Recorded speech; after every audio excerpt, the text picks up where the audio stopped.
Estamos de regreso y comentábamos con Verónica sobre el tema, decía, cómo iniciamos un diálogo, decía, sobre el censo y para qué nomás sirve. Hay veces que la gente, no sé, ahora tiene recelo esto del diálogo y peor aún cuando no es todavía el censo nacional, sino una perspectiva que Claro, es una muestra, ¿no? una Sí, muestra, es una muestra realmente. y la cadena nacional lo que intenta es que esa muestra tenga la representatividad de una gran encuesta, Ahora, pero no es el censo. el nivel de aceptación que pueda y de colaboración que pueda tener de parte de la colectividad, porque para aquello han hecho llamadas previas para consensuar con quienes han sido sorteados, habrá que decirlo, no todo Sí, el mundo sí. va a ser censado, para poder tener información y acceder a una información que prevista, como que prevea, como tú bien dices, que la muestra tenga la mayor representatividad posible.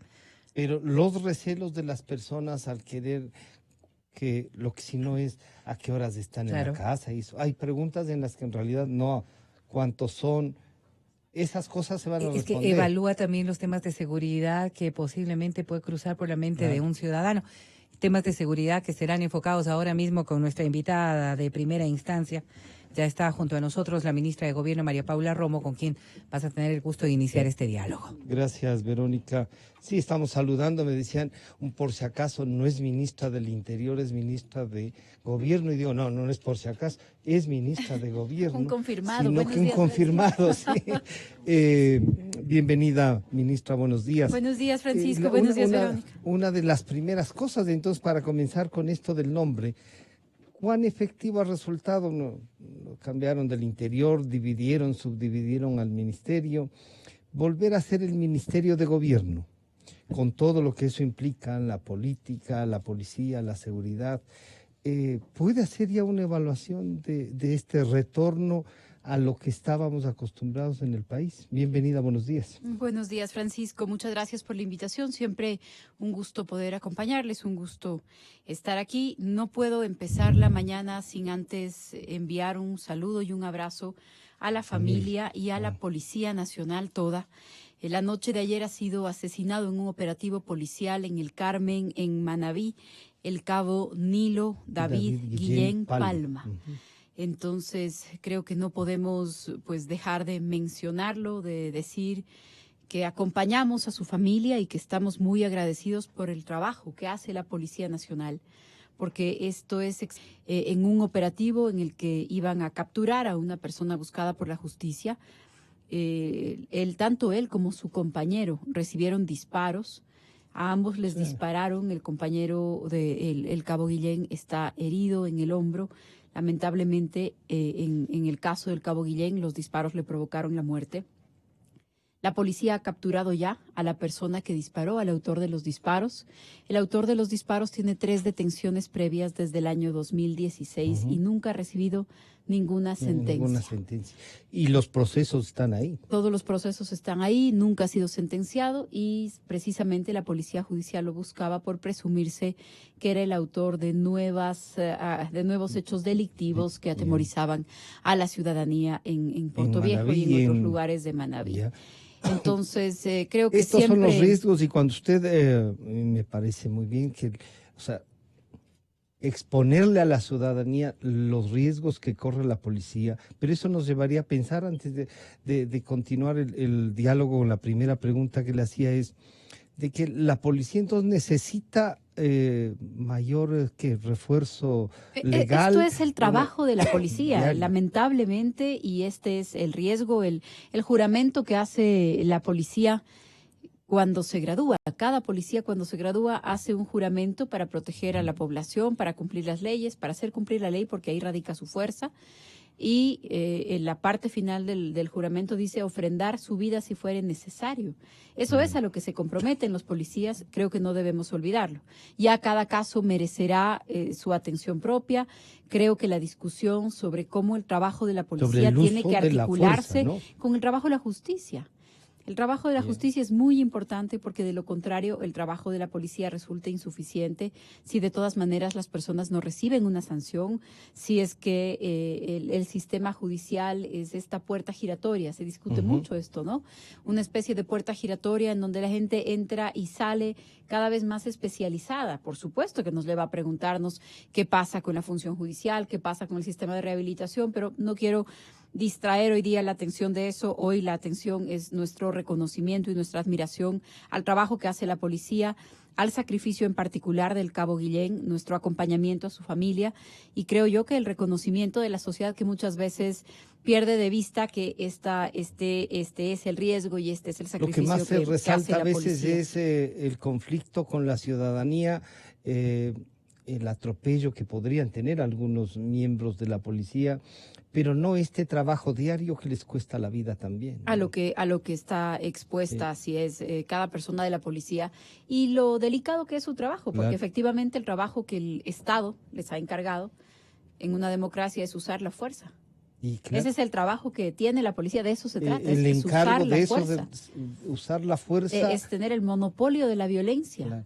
Entonces, por supuesto, la policía tiene que hacerlo siguiendo unos procedimientos, siguiendo unas reglas. Esa fuerza está arreglada, pero esto es a lo que se expone, esto es a lo que se enfrenta. Nuestro reconocimiento a su familia, a sus compañeros y a todos los policías, porque la afectación cuando algo así sucede, pues es una especie de recordatorio a la policía y a sus familias de lo que se enfrenta a diario. Hoy, con el comandante general, con el viceministro, acompañaremos a su familia.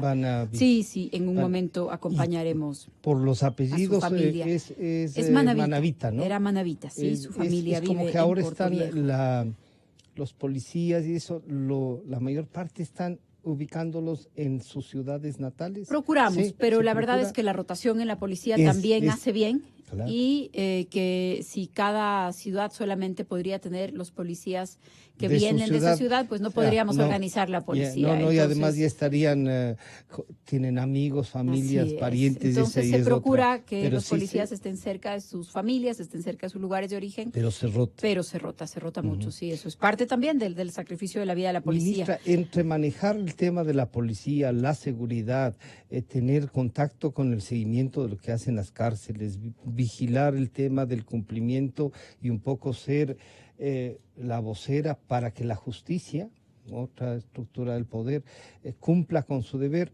Está también el tema político, por eso les decía, al volver al Ministerio de Gobierno se juntaron nuevamente. ¿Es indispensable esto? ¿Usted diría que ya en esta evaluación que puede hacer es efectivo estar lo político, lo seguro, la seguridad y esto? Sí, no es una cartera sencilla, pero yo creo Claro. que es apropiado que el Ministerio de Gobierno sea un Ministerio de Gobierno con especialidades, sin perder la especialidad, por supuesto, que exige el tema de seguridad. Subsecretarios y Hay dos ya. viceministerios en el Ministerio de Gobierno que hemos diseñado en esta reconstrucción, porque no es un regreso a un ministerio anterior. El tema de seguridad cada vez adquiere mucha especialidad y hay que preservarla, por supuesto, pero es un ministerio que tiene dos grandes pilares. Permítame poner un ejemplo de qué es lo que pasaba cuando todavía el ministerio estaba separado, que era lo que nosotros, lo que yo misma vivía al principio.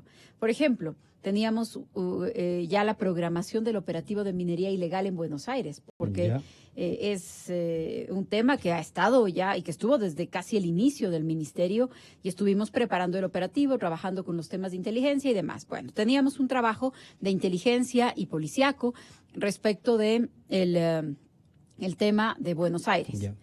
Y mientras nosotros hacíamos eso en el Ministerio de Gobierno, trabajando con el tema de minería, el tema de minería ilegal, el ministerio preside la Comisión contra la Minería Ilegal del Ecuador, etcétera.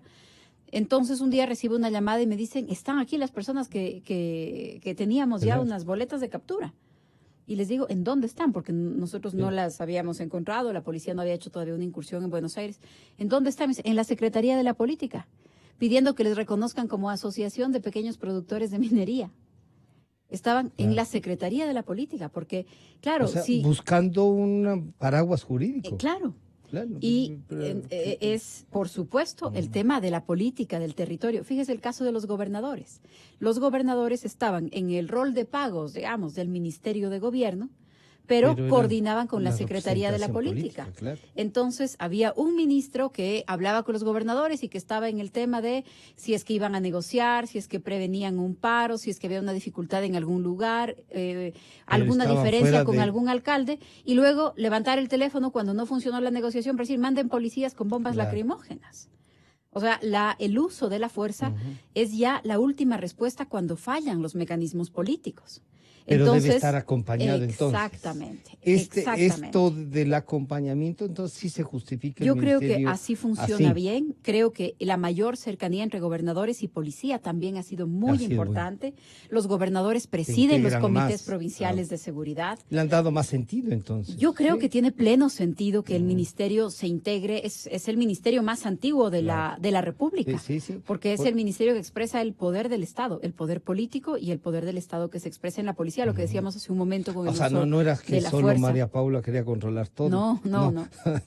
Eso no. Y creo que además algo importante que hay que Ya. decir también de esta separación entre el Ministerio de Gobierno y la Secretaría de la Política es que yo no estoy segura de que se dejó completamente fuera del Ministerio del Interior el manejo de la política. Se creó otra oficina. Mi hipótesis es que la Secretaría de la Política era para coordinar con los amigos y el Ministerio del Interior y la SENAIN era para coordinar con los enemigos. Era para tratar Claro, con los sí, enemigos. Sí. O sea, y Para de esa tratar manera, de perdónenme, bien o de mal. No, de mal, Claro. de mal y de mal. Porque esa no es la manera de gestionar la política. La política no se gestiona con la SENAIN, por ejemplo. ¿no? Entonces, es un instrumento de es persecución. un instrumento Puede que servir de sentimos control, y que pues, claro. sentimos. ¿Ah? Sí, Claro no, que no. tiene, la inteligencia tiene que servir de Cuéntenos. control, de prospectiva, tiene que servir para luchar contra la economía criminal, contra las organizaciones criminales. Pero no para quien no es cierto que la política política estuvo fuera del Ministerio del Interior. ¿No? Y yo creo que hay varios casos en donde lo seguimos comprobando. Mientras yo he sido ministra, he autorizado, he presenciado, he estado ahí para allanamientos que la Fiscalía sigue ordenando para buscar en las computadoras, en los servidores, casos que están en investigación y que en algún momento pasaron por ahí, pasaron por el Ministerio del Interior. Entonces, realmente el tema de la Secretaría de la Política como una especie de coordinación de un partido de gobierno, de un partido entre partido Estado, o sea, se mezcló que el incluso Estado, coincidía partido, con que quien coincide era con toda secretario de esta la estructura, política ¿no? era presidente del Claro. partido, era secretario general del partido, porque si es que lo miramos así, quien en su momento iba como secretario o secretaria de la política es porque estaba de secretario del partido. Pasamos de una Secretaría de la Política que tenía de presupuesto 17 millones de dólares hace 2 años, hace 3 años, cuando el primer año de gobierno, que ya estaba programado el presupuesto, a un viceministerio que gestiona la política y tiene más o menos $1 millón. Entonces, no estamos hablando manipulando la política, estamos manejando relaciones entre instituciones que no son relaciones clientelares, que son relaciones institucionales. No es fácil hacer este cambio de chip, no es fácil ni para el Ejecutivo, ni para los otros poderes, ni para las organizaciones que muchas veces se acostumbraron a otra lógica de relación. A depender de eso y a organizarse a través de eso. Entonces, creo que tiene sentido en un Estado democrático. Y usted creo que diría, ahí corresponde se con hizo una una mirada. evaluación general de eso, se ha podido, no sé, a través de la Contraloría coordinar de cómo se gastó y cuánto se gastó en esos presupuestos. Hay algunos ¿sí? temas que están en Contraloría de muchos ministerios en el país, lamentablemente. Estamos abrumados con esto, Estamos ¿no? abrumados. Yo siempre digo que son tantos los temas que cada vez se van descubriendo que necesitaríamos casi que 2 ministros en cada ministerio, uno para ver para atrás y otro para ver para adelante. Pero no podemos quedarnos mirando hacia atrás. Entonces, si hay Eso algún no tema significa pendiente, que impunidad. vaya a la Contraloría, que vaya a la Fiscalía, pero nuestra obligación es También la seguir en la idea esa gestión. de pasemos la página y sigamos, es la impunidad, se instala la impunidad y aquí hacen Y la lo que les impunidad es parece. un muy mal Claro. mensaje a todo No, nivel. a todo nivel, Desde sí, el sí. caso con el que he comenzado hablando hasta los grandes Claro. casos políticos, la impunidad es un muy mal mensaje y creo que si algo ha hecho el gobierno con todos los costos, porque ese es y será uno de los grandes legados del gobierno del presidente Moreno, ha sido precisamente no hacerle el juego a esa impunidad y a la continuidad que estaba programada para lo que habíamos vivido, ¿no? Creo que ese quiebre, Eso de la continuidad está será el gran programada. legado. El gran legado del presidente, y se lo reconoce, es que decidió ser presidente. Así es. Y que decidió ser presidente de un y país efe- y, democrático, claro, con separación Con de unas- poderes, con equilibrio de poderes, con libre expresión, con críticas, con dificultades, sacrificando su mayoría en la Asamblea Nacional, perdiendo el control de los otros poderes del Estado, que era como estaba diseñado. Entonces, no perdiendo el control, sino Por eso digo respetándolos, entre comillas, ¿no es sí, cierto? sí. Porque Ya. así es como corresponde. Claro. Por supuesto que es más difícil. No crea, La Francisco, que yo... democracia es Claro difícil que es por eso, difícil. No crea que porque yo hay que muchas respetar veces a los digo... otros. Digo, la relación entre los poderes del Estado debe haber sido una cosa muy fácil, Muy si es que fluida, todos si es que venían no del hacen- gabinete, claro. ¿no? Era como el Si gabinete nos más o llama al menos. teléfono, haga tal cosa, Entonces, o el sábado dice... o tiene usted resuelva 2/3 tal, en la claro. Asamblea Nacional o Claro, dicta eso es. justicia en sabatina. Es otra cosa, es otro Sí, sí, modelo. sí. Es un Entonces modelo yo creo que es distinto. una decisión valiente la que tomó el presidente Moreno. Creo que se va a hacer su gran legado para el país. Ujú. Y por supuesto es cuesta arriba. Es Y cuesta arriba, sin sí, lugar a y dudas. cuando le dicen, es que lo que pasa es que formaba parte, les conoce más. Y Tiene más mérito. ¿Tiene más mérito? Tiene más mérito, Sí. me parece a mí, claro que sí. Y ahí le cabe el tema ese de, no, lo que nos pasó es que Lenin nos traicionó. Y uno dice, ¿y a qué se refieren con traición? Ustedes han definido qué es esa definición de traición con la que a veces motejan al presidente Moreno. Hay una pregunta antes Dice. hay una pregunta antes de esa. ¿A quién le debe un funcionario público lealtad? ¿A quién le debe lealtad a un presidente? Yo creo que al país. Yo creo que al país, no a los amigos, no a los compañeros. Si es que uno cree como funcionario público, más todavía el presidente de la República, Yo que te hay voy un a hacer acto nombrar equivocado, y que hay un acto equivocado, Bien. que hay un acto que le perjudica al país, que hay un camino escogido que le terminará haciendo un grave daño a la población de su país, a sus conciudadanos. Es con ellos con quien tiene una obligación superior a cualquier otra lealtad, a esta especie de espíritu de cuerpo que algunos reclaman, ¿no? Yo creo que la gran lealtad de un presidente, de todos Es los con el funcionarios, país. pero más todavía de un presidente, es con el país, es con su país, y creo que esa es a la que el presidente ha sido absolutamente...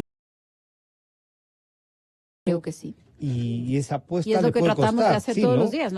No puede costar, nos ha costado. Les ha costado. Le ha costado al presidente y creo que pagamos el precio todos los días, todos los días, todos los días, pero es el precio de hacer lo correcto, así tiene que ser, y una transición para salir de un modelo como el que vivimos, yo no sé si alguien pensó que iba a ser fácil, no iba a ser fácil, no es fácil, el país ha pagado un precio muy caro, el país, la Es el población, país, la sí. economía, la institucionalidad democrática, los temas de seguridad, pero mientras antes mejor.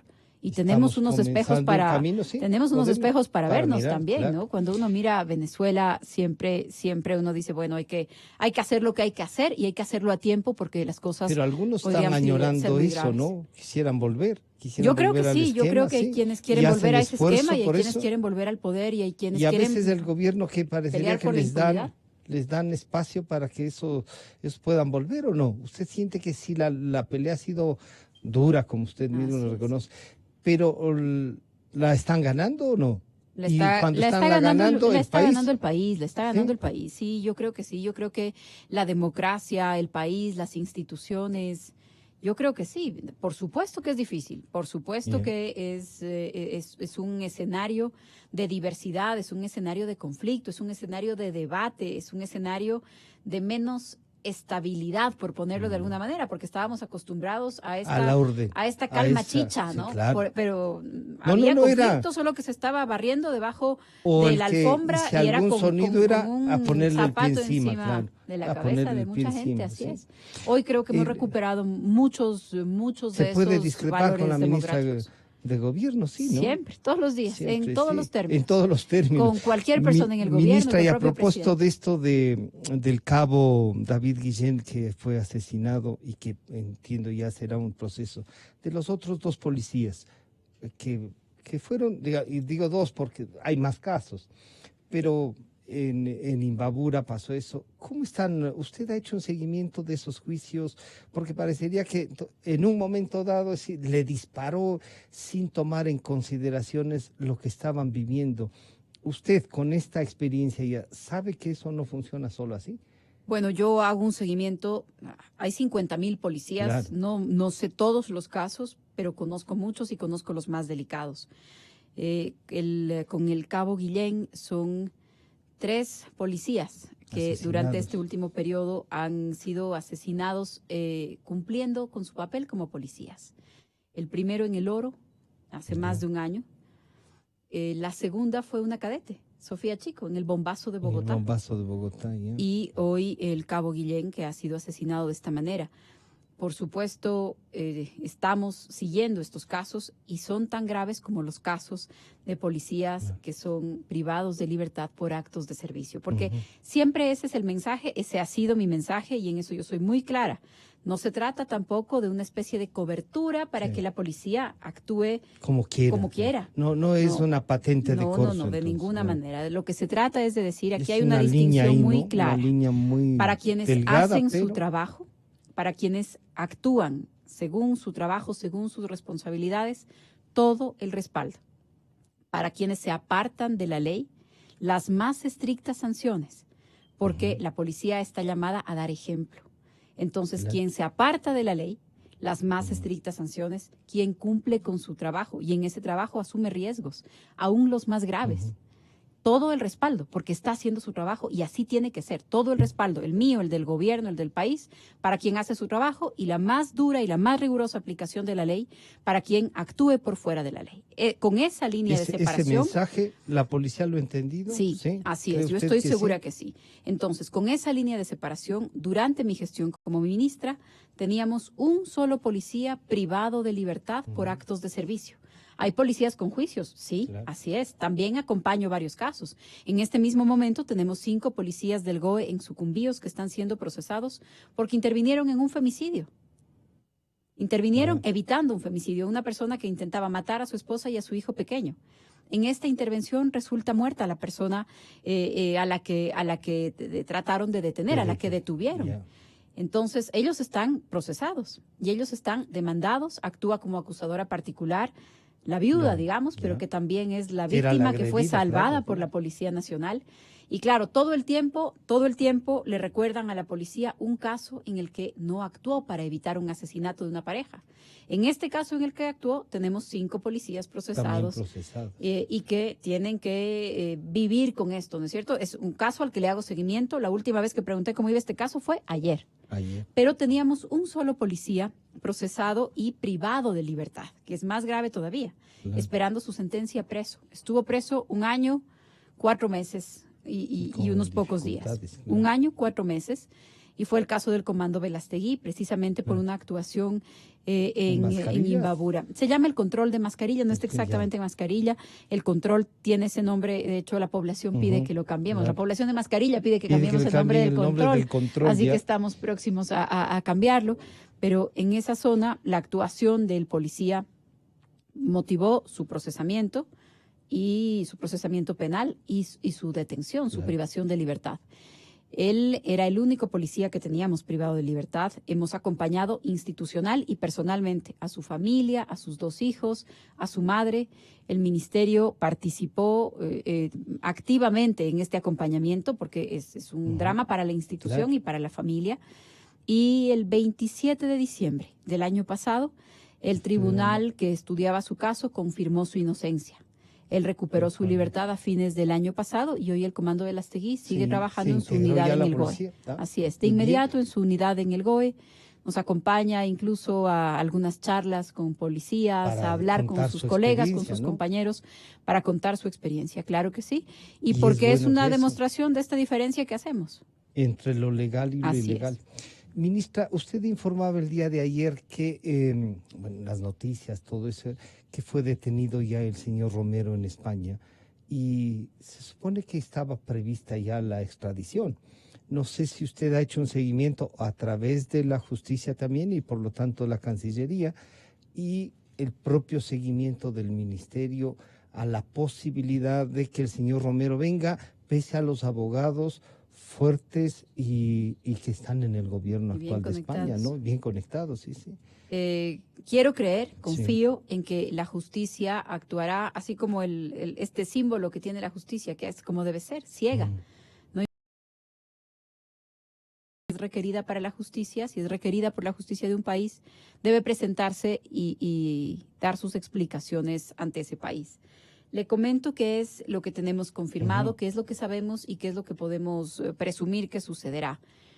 El señor Romero ha sido detenido, efectivamente ha sido detenido, existen sobre él 2 órdenes de difusión roja de Interpol.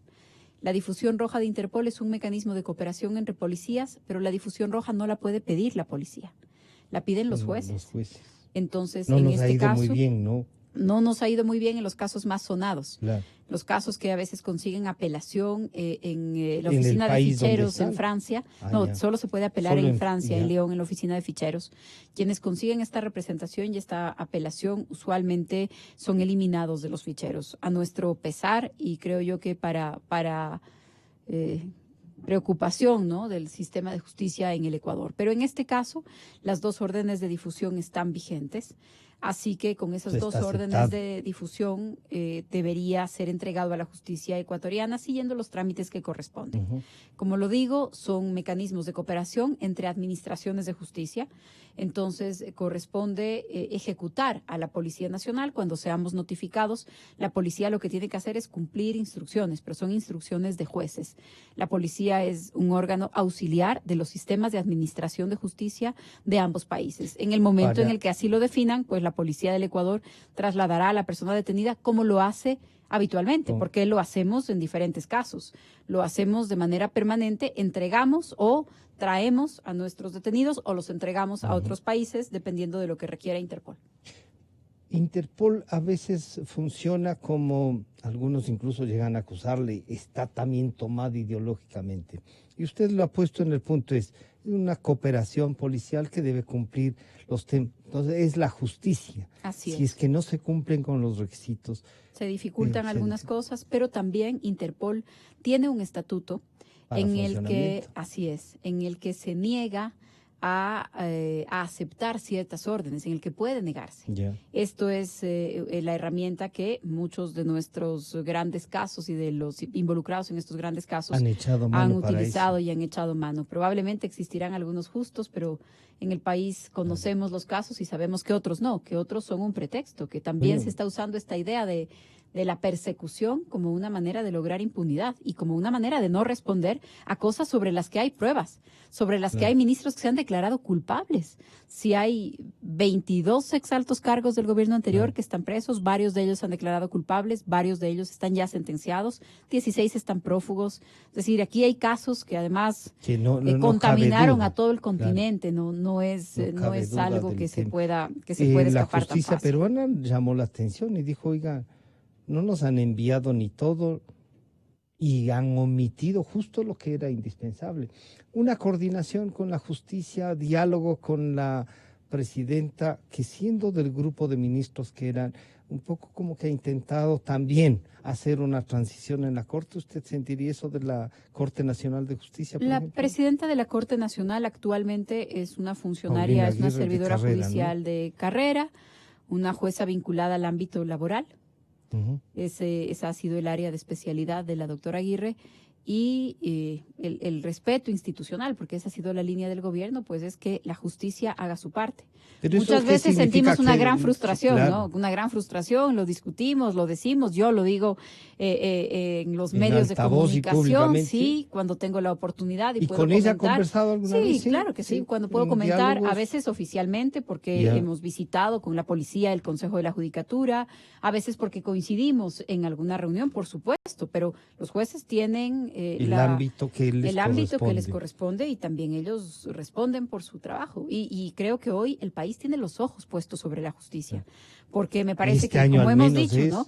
El gobierno ha hecho su parte, la fiscalía está haciendo su parte, la población ha hecho su parte. Tenemos ahí una reforma institucional en marcha, pero creo que hoy los ojos del país están sobre la justicia. Y a propósito de la reforma institucional, y ya vemos que lo de Pablo Romero se definirá a través de la justicia, entonces, usted planteó en medio de unos conflictos así, el asesinato de la señora Granja en Amazonas y casi Naciones Unidas, un reclamo, y lo hizo después del presidente de la República, para una ley que es de movilidad humana. O sea, un poco como que le ubicaron al tema migratorio como uno de los mayores conflictos. ¿No es eso un poco de populismo, ministra? O sea, y claro, cuando usted dice y lo plantea con lógica, que sea usted misma la que diga, oiga, nos falta esta ley, como que esto nos va a garantizar seguridad. Ayer estuve en la Asamblea Nacional 2 veces. Así. Ayer sí Bueno, tuve una usted es comparecencia, sí. Ayer tuve una frecuentemente- comparecencia en la mañana y una en la tarde. Ya. En este caso estuve en la mañana en la Comisión de Soberanía y Relaciones Está tratando el Internacionales tema de que la está ley. tratando la reforma. Esperábamos que ayer mismo se apruebe el informe para primer debate. La comisión se convocó, trabajó en la mañana, se convocó nuevamente para la tarde, no se instaló en la tarde. Ya un grupo de legisladores, entiendo yo, que del correísmo no dieron quórum en la tarde para seguir avanzando en Se el negaron por el tratamiento tema de la ley de uno de sus colegas sí, sentenciados. claro, Sentenciados. sentenciados por él, pero Entonces, que además quieren que vuelva exacto, porque están a la- reclamando que un legislador sentenciado por haberse tomado un pozo petrolero regrese a tratar los temas de seguridad, ¿no? Entonces, abandonaron, Pero ¿usted cree que eso abandonaron la no hay? sala y eso dificultó, espero que solamente haya demorado el tratamiento de esta reforma. Pero en ambas sesiones, y luego en la tarde la Comisión de Fiscalización, cosa que nos sorprendió un poco, pero nos convocó al ministro Jarrín y a mí a hablar de temas de seguridad de la Comisión de Fiscalización. Y asistimos. Muchas de las preguntas se concentraron alrededor de este tema, del tema migratorio y del tema de las reformas migratorias. Incluso preguntas, sugerencias sobre actuaciones que estarían en el margen de la ley, fuera de la ley.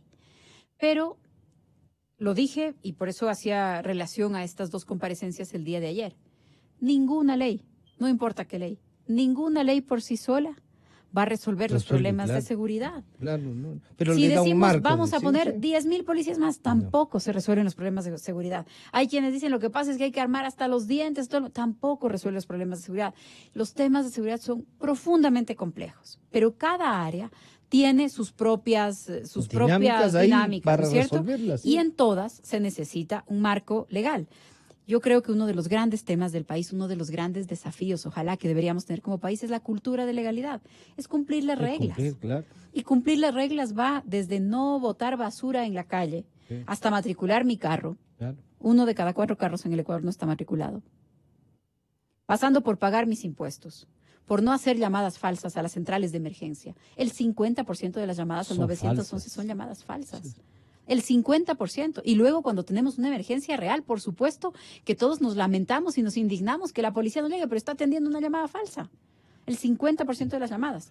Podríamos aplicar lo mismo. Usted podría pensar, perdona ahí esta interrupción, de que estas llamadas falsas no puede ser un mecanismo para justamente generar lo que dijo un antecesor suyo hace esta percepción de mayor inseguridad. No creo que ¿No? sea algo direccionado en esta cantidad, pero es de alguna manera demuestra cómo no tenemos esta cultura de legalidad, la conciencia de no comprar eso es, algo robado, de no saltarme las reglas, de pagar mis impuestos, de matricular el carro, de no hacer llamadas falsas.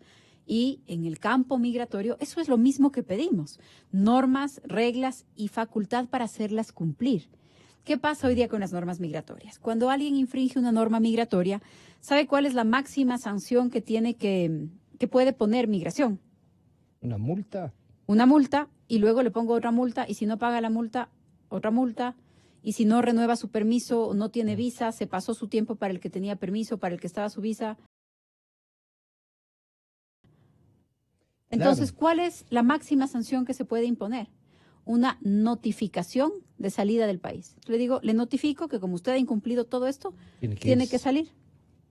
Pero ¿cómo ejecuto eso? Bueno, eso si es lo quiere, que le hace ¿no? falta. Si es que quiere, claro. Entonces, eso es lo que estamos diciendo. El primer impacto que fue una señora vendiendo jugos en la Carolina, sus papeles no los tenía y al lado su hijo, multada con $400. Bueno, rompió todos los esquemas, ministra. Y hay, no sé, pues ¿Cuántos 14,000 habrán? multas probablemente Ya. puestas en los últimos años. Ninguna pagada, no hay Ninguna. ningún mecanismo de pago. Tampoco se les puede exigir y cómo. Y Eso ojo, es. ¿no? Es muy difícil exigirle a una persona en esas circunstancias una multa de esa cantidad. Eso es lo que impactó Entonces, más. revisemos las multas, revisemos las normas. Ya. Pero necesitamos normas. Para Necesitamos poder normas. claro, para tener Porque una relación. La Pero- policía o los agentes de migración no son ahí las malas gentes. Lo que hacen es Claro, es cumplir con la ley. Sí, sí. Entonces, si es que eso está muy alto, la ley tiene que decir otra cosa, pues.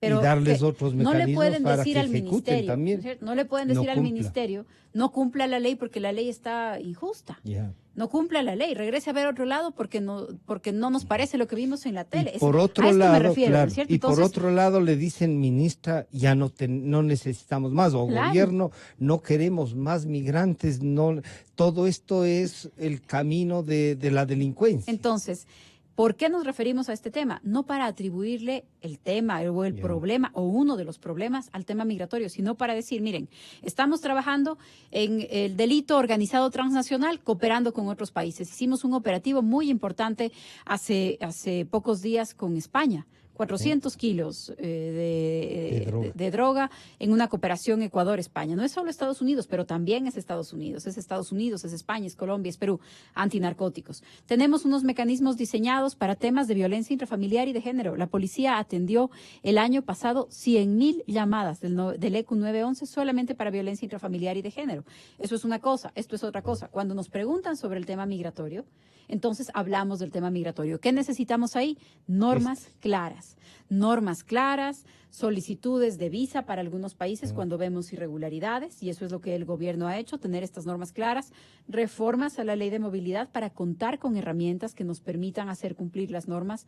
No existe ninguna ley que se cumpla voluntariamente. Claro. No existe ninguna ley que se cumpla. Y más aún si más hay cuando este estamos esquema hablando, que, ¿no es claro, cierto?, de que no, precisamente no somos los más cumplidores. Los más cumplidores, Entonces, de eso es de lo que estamos hablando. La ciudadanía universal que está en la Constitución y que por lo que vi usted votó por esa ciudadanía, ¿no nos complicó la vida? No, ¿No? es una interpretación equivocada pensar que esa declaración de principio impide tener reglas.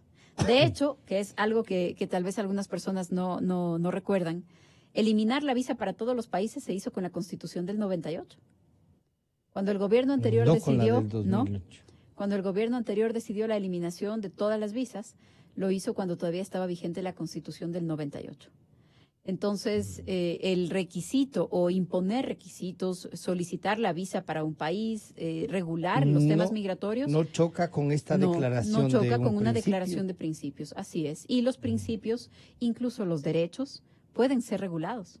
¿Tienen que? ¿No es cierto? No es que cuando yo digo las personas tienen derecho a vivir en libertad. Bueno, pero si usted asesina a alguien, se tiene que ir preso. Claro. Y le quito su derecho a vivir en libertad. Las personas tienen derecho a la propiedad, así es, pero si no pago impuestos o es el resultado de ilícitos, le quito su propiedad. Para fortalecer la crítica al principio, no, es un principio. Hay que interpretar con ese principio varias cosas, por supuesto, pero la regulación, inclusive la restricción de un derecho, tiene también unas reglas que cumplir. Tiene que estar en una ley. No puede venir de una decisión del presidente o de un ministerio o de un policía o de un agente. No, porque le puede traer problemas después en la Entonces, aplicación. Si yo voy a regular un derecho, tiene que estar puesto en la ley. Tiene que haber un mecanismo, tiene que ser razonable, tiene que pasar unos controles. Eso es a lo que nos referimos. Parece mucho, pero es lo normal. Es lo normal. Es lo normal, así tiene que ser. ¿Está de alguna manera usted trabajando ya con esta migración, que es Sí. no es que solo sea venezolana, tenemos migrantes de otros sectores que vienen, quizá la dolarización, o no miren que también tenemos problemas, o los problemas nuestros son mucho menores a los que tienen ellos en sus países, especialmente en Venezuela? ¿Se puede controlar con un gobierno como el venezolano que no estén saliendo de las cárceles de allá y viniendo acá? No se puede controlar con el gobierno, sobre todo porque es un régimen con el que no tenemos ninguna relación, como no la tiene ya la mayor parte de países de América Latina y muchos países en el mundo. La situación de Venezuela es una situación muy difícil y es una situación que no solamente afecta a su población, sino que esa crisis política, económica, humana, ética, contagia al continente. Esto es innegable, así es. Ese es el tamaño de la crisis que tenemos en Venezuela. ¿Qué estamos haciendo? Lo que estamos haciendo es que hay que ir más allá de la información de saldo migratorio. ¿Qué teníamos hace 6 meses? El número de personas que entraron y el número de personas que salieron del país. Si es que entraron y salieron por pasos oficiales. Exacto. Entonces, ¿qué teníamos? ¿Quién entró y quién salió? Y decíamos, entraron 400,000, salieron 100,000. O entraron 700,000 y salieron 300,000. Claro. Entonces, ¿qué teníamos? Saldo migratorio. Una base de datos para saber si entró Francisco y salió Francisco, ni siquiera ese cruce. Porque Claro. Ni siquiera, solamente nacionalidades y número de entradas. Eso era lo que teníamos.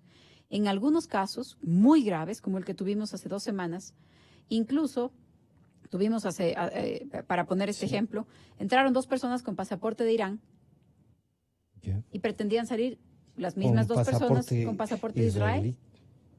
Esta mañana tuvimos una persona que trató de entrar, le voy a decir, era una pasajera iraní que entraba con un pasaporte suizo. En este momento están haciendo el procedimiento en los aeropuertos porque era un pasaporte falsificado. Entonces, este también es el resultado de que no haya regulación, de decir, todo el mundo puede venir sin ningún requisito porque se convierte en una ventana de entrada al continente de cualquiera, y eso nos pasó varios años. De cualquier amenaza. Y algunos se quedaron. Y estamos trabajando en eso. Entonces, ¿qué tenemos en el caso particular de la migración venezolana? ¿Por qué hay un trabajo especial con la migración venezolana? Por el número de personas. Tamaño, Es un flujo migratorio que no se compara con ningún otro que hayamos tenido nunca en nuestra historia. ¿Ni siquiera con Colombia? No se compara.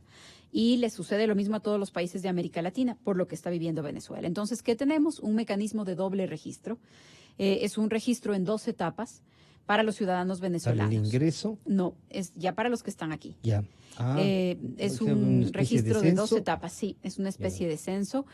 Yo los próximos días voy a planificar una reunión, ojalá nos pueda acompañar, para comentar con detenimiento, porque espero que sea una reunión de una hora y media y mostrar no solo lo que estamos haciendo, sino los resultados de lo que hemos hecho. Entonces, ¿qué es lo que estamos haciendo? Un registro doble, como yo lo comentaba. Hay una primera parte que es un autorregistro. Es que yo entro a una página web y digo, quiero regularizar mi situación, porque por supuesto, ¿a cambio de qué voy a entregar toda esta información y me voy a censar? De que quiero regularizar mi situación. ¿Qué es parte de regularizar mi situación? El Ecuador tiene que pedirle toda la información. Entonces, necesitamos conocer quién se queda. Eso es. Entro a una base de datos, registro todos mis datos y luego hay una segunda fase. Voy a unos puntos migratorios. Por eso probablemente ustedes habrán visto filas de personas en las oficinas migratorias, que antes eran las filas que uno hacía para pagar el permiso de salida. Claro, ¿no? exacto, sí. En esas mismas oficinas, ahí tenemos 15 puntos migratorios distintos en el país y algunas oficinas móviles, en donde se hace la segunda fase. ¿La segunda fase en qué consiste? Después de que yo ya ingresé toda mi información, voy con las personas y los documentos a validarla. Entonces, si yo ingresé mi información y digo, yo vine con mis 3 hijos pequeños, voy con mis 3 hijos pequeños. Claro. Y de cada una de esas personas, nuestro sistema de migración... ¿Podrán tener algún documento, algo de eso? De eso se trata el tema de la visa humanitaria. Ya. De esas personas, migración registra todos sus datos biométricos, o sea, su foto, sus huellas dactilares, sus datos de identidad, en dónde vive, a qué se está dedicando, si vino con papeles, sin papeles, con qué tipo de papeles, qué tipo de formación, si los niños están yendo a la escuela, a qué escuela, si están haciendo uso de servicios de salud, si están vacunados, si no están vacunados. En esta segunda fase, incluido registros biométricos, tenemos ya 120,000 personas. Que han decidido. Usted lo que podríamos entonces hacer aquí un exhorto a todos los ciudadanos. Claro que sí, claro que sí. A que asistan, no es para perseguirles. No, es para poder tener un proceso migratorio regulado. Su propia seguridad. Claro, porque de lo contrario van a estar en la lista de estas personas que no tienen sus papeles, que no están a tiempo, pero tenemos que vivir con reglas. Entonces, en este momento, ¿qué tenemos? Ya la segunda fase de registro, porque la primera fase duplica el número, tenemos más de 250,000. Pero registrados inclusive con huellas dactilares, tenemos 121,000 personas al día de ayer. 121,000 personas. Solo en Pichincha, 54,000. Ahí se siente entonces la gran presencia de esto. Y en Guayas. Y podemos saber, también, ahora le digo en Guayas. Que son las. Tengo. Guayas. En Guayas tenemos 19,000 registrados. En Cuenca 5,500, en Azuay 5,500, en El Oro 5,100, en Santo Domingo de los Áchilas 5,000, más o menos el número. Pero están en todo el país, ¿no? En todo el país, en diferentes lugares, en diferentes puntos de atención estamos levantando este registro. Este tema toparon en los Estados Unidos para entrar también un poco en el cómo tema, le fue en el tema Washington. del registro no, el tema de Venezuela sí. El tema de Venezuela fue tratado en varias reuniones y yo en pude temas estar presente también en la políticos, en conversación temas entre de los seguridad presidentes de los presidentes, sí. de Ecuador y Estados Unidos, y también trataron con preocupación el tema de Venezuela y sus implicaciones, claro que sí. Y ya más a nivel de ministerios, digamos, del tema de seguridad, ¿lo trataron también ustedes específicamente? O No Venezuela, esta, sino sí, seguridad, ¿no es cierto? seguridad en Sí, general. seguridad, claro que sí. Tratamos el tema, el presidente Moreno lo trató con el presidente de los Estados Unidos. En la reunión entre presidentes, pues lo que se ratifica es la apreciación que tienen sobre el tema, la voluntad política de cooperar, la voluntad política de enfrentar estos problemas, pero luego cada ministerio tiene sus propios mecanismos y sus propias contrapartes. Durante la semana que acompañamos la visita oficial del presidente, el ministro Jarrín estuvo en el Pentágono, en las reuniones que le permiten dar seguimiento a esos planes de esa parte de la seguridad, que es la defensa, y yo estuve en el Departamento de Estado con el INL, cuyo director estuvo en el Ecuador 15 días antes. Es decir...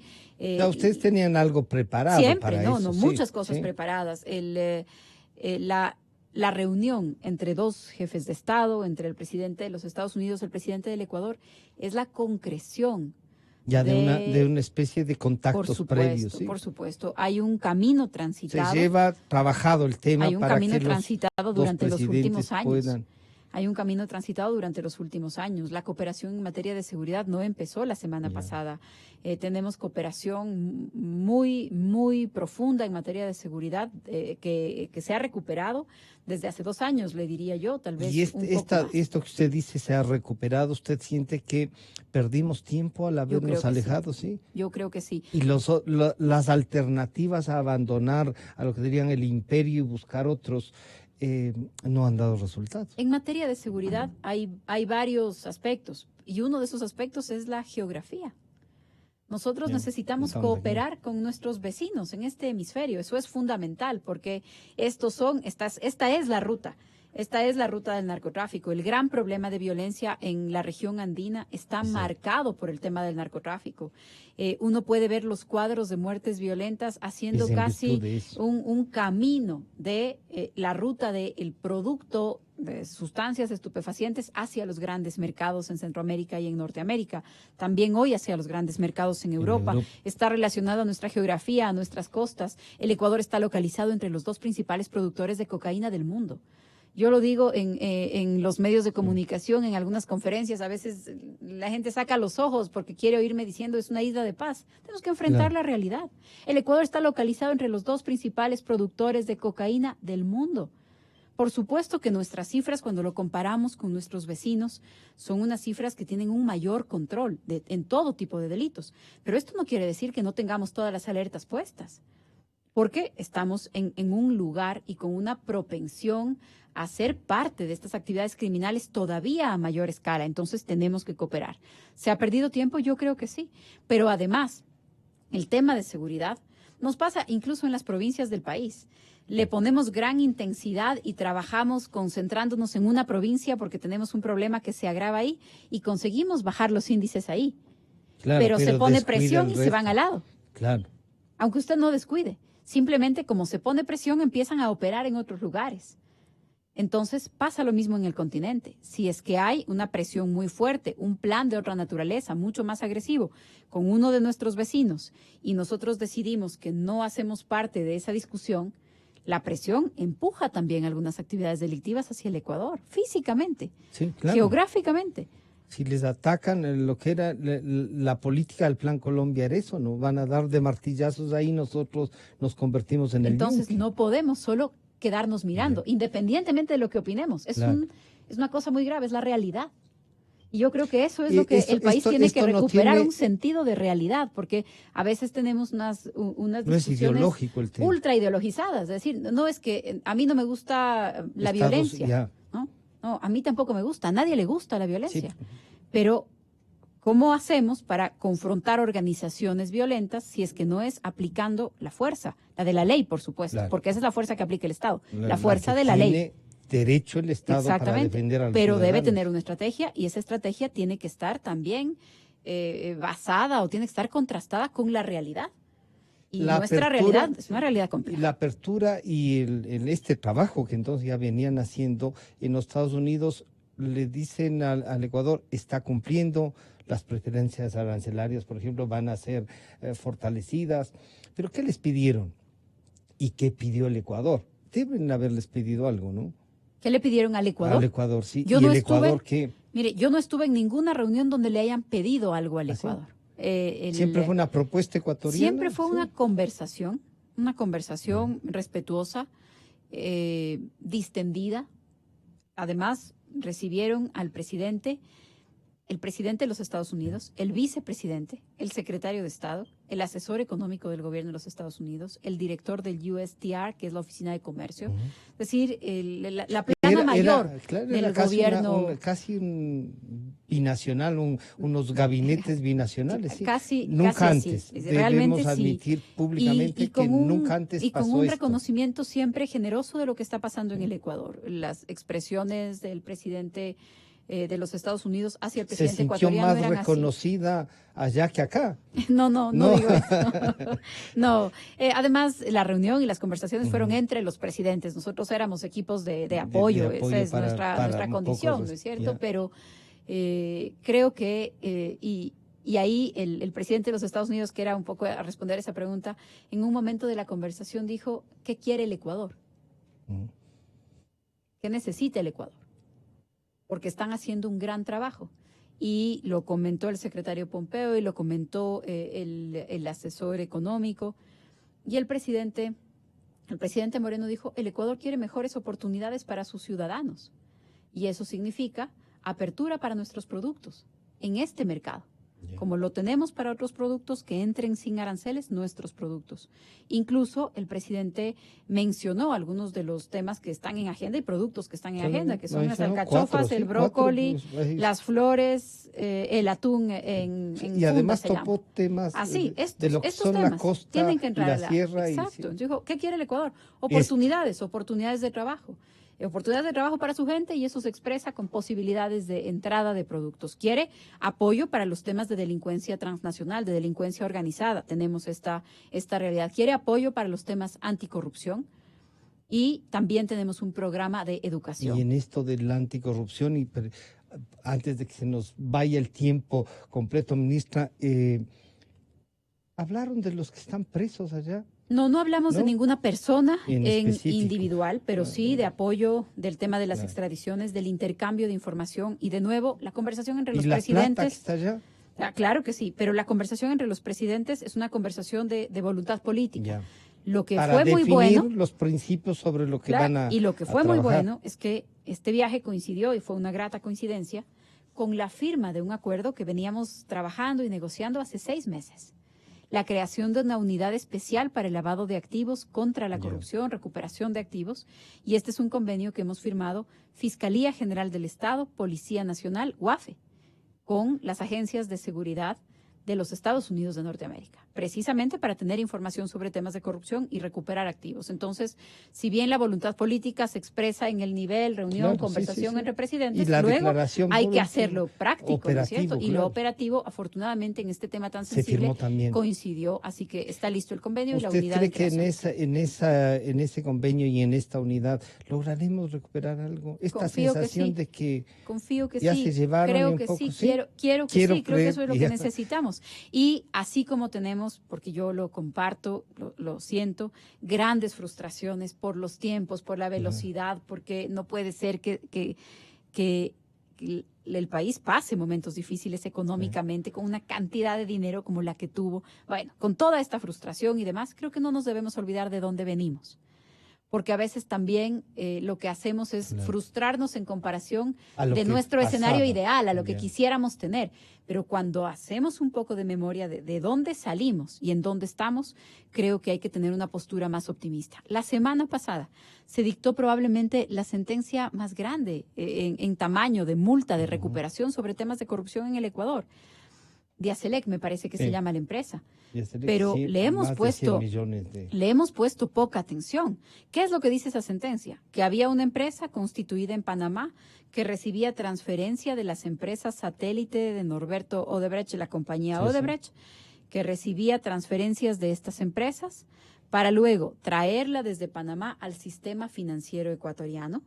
Han sido sentenciados por lavado de activos, entonces esto es lo que la justicia ha dicho que era la actividad que realizaban, y una de las pruebas era una empresa de blindados que decía que iba a cambiar el dinero en efectivo para luego llevarles en efectivo a quienes a los estaban, directivos de ¿sí? Odebrecht para que puedan hacer los pagos. Así es. Se ha condenado a pagar 29 millones de dólares a las personas sentenciadas. Se El hablaba principal más de sentenciado 100 millones que habrían que fueron circulado depositados así. en las empresas panameñas, Claro. había una cifra más grande que estos millones, y luego decían que Pero al sistema está a financiero 29. ecuatoriano vinieron 15 o 14 con algo, y la persona que es el principal sentenciado en este caso Sí. es el que comparte sentencia por asociación ilícita en el caso de Jorge Glass. Con lo cual va confirmando todo el Entonces, esquema. ahí tenemos una sobre otras, las Y pruebas, el esquema, o se como dice podrá la ejecutar serie eso de de- Netflix sobre Claro. Odebrecht. Ahí se va confirmando el mecanismo, ¿no? ¿Será que de esos 29 millones se puede cobrar, ministra? Ojalá que sí, Ojalá hay que sí. ahora corresponde buscar. eso. Ahora la justicia tiene que ir detrás de los bienes, ahora la justicia tiene que recuperar, pero creo que estas son también son pequeños pasos que no nos podemos olvidar para que no nos gane la frustración, la desesperanza. Tenemos un país que se reconstruye sobre instituciones democráticas, con voluntad democrática. No es un camino fácil, pero de nuevo, si comparamos en dónde estábamos y cuánto se ha avanzado, creo que hay motivos para el optimismo. Sí, para el optimismo, y a veces da ganas de agradecer, pero cuando uno dice, oigan, pero no, esto es mi derecho. Y este Sí, es el cierto. trabajo del gobierno, Claro. claro que sí. Antes de dejarle para que siga con el trabajo, ministra, yo quisiera que escuche lo que dijo la asambleísta Marín para plantearle el tema político de su relación con la Asamblea Nacional, de si hay una mayoría o ya no hay nada más que hacer en la Asamblea, qué va a pasar con Alianza País.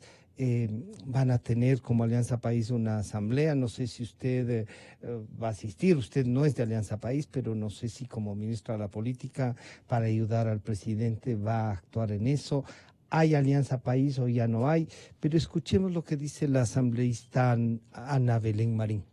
Pero ¿qué sucede como movimiento político como tal? Sí, evidentemente han pasado 2 años y medio y es la primera reunión política con el secretario de Alianza País. Y entonces, ¿qué ha sucedido? Es que ha faltado conducción política para esta bancada.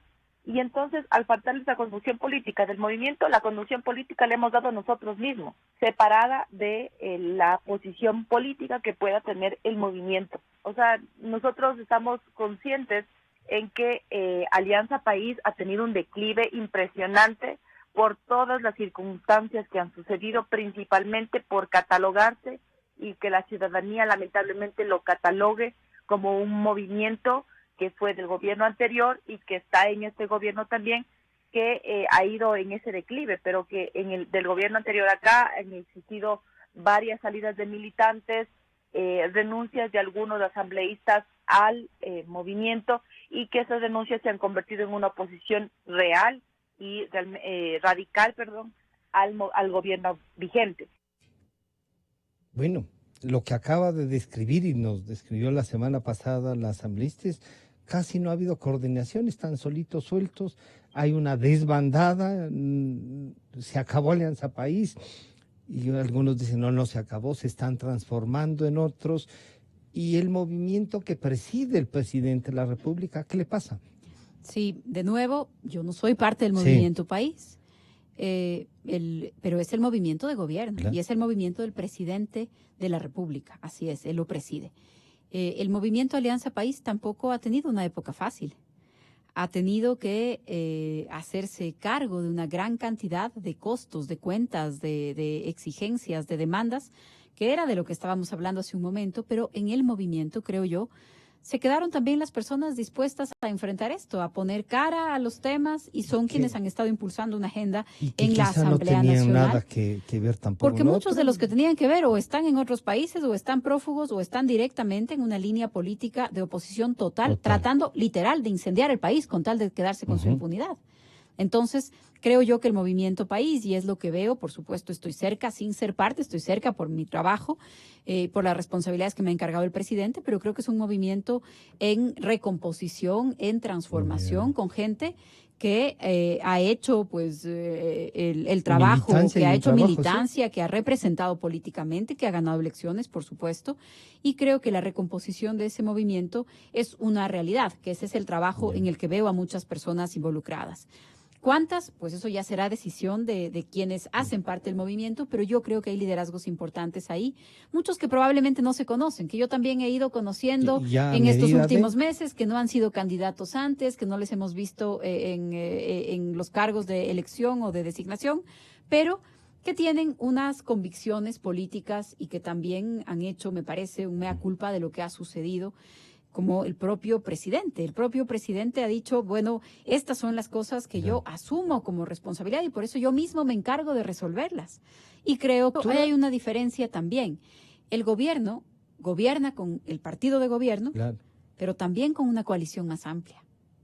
El gobierno gobierna con el país. No, pero no solamente hablo del legislativo. Digo, el gobierno del presidente Moreno. Mire usted, por ejemplo, ¿qué plataforma política impulsó la consulta popular contra la reelección indefinida? No era precisamente. No era solamente un movimiento político. ¿Con quiénes están de acuerdo con el presidente Moreno en esta agenda para abrir mercados y cooperación y recuperar la relación con los Estados Unidos? No solamente es un movimiento político.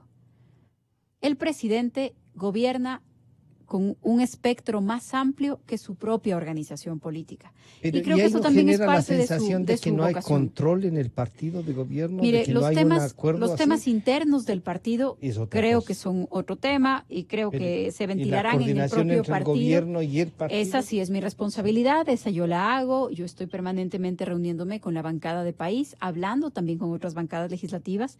Ese es mi trabajo. Por supuesto que no hay control de la bancada, porque ese no es mi trabajo. Y porque el Ejecutivo no puede controlar al Legislativo. Pero tenemos muchos años de habernos acostumbrado a una relación de otra naturaleza. Muy vertical. Hace unos pocos días que una votación no salió como esperábamos y como se había comprometido la bancada de gobierno, un diario titulaba La falla de la ministra, ¿no es cierto? Pero yo digo también muchas veces es esta mirada de que la actuación de una bancada en el Legislativo debe responder depende de un ministerio.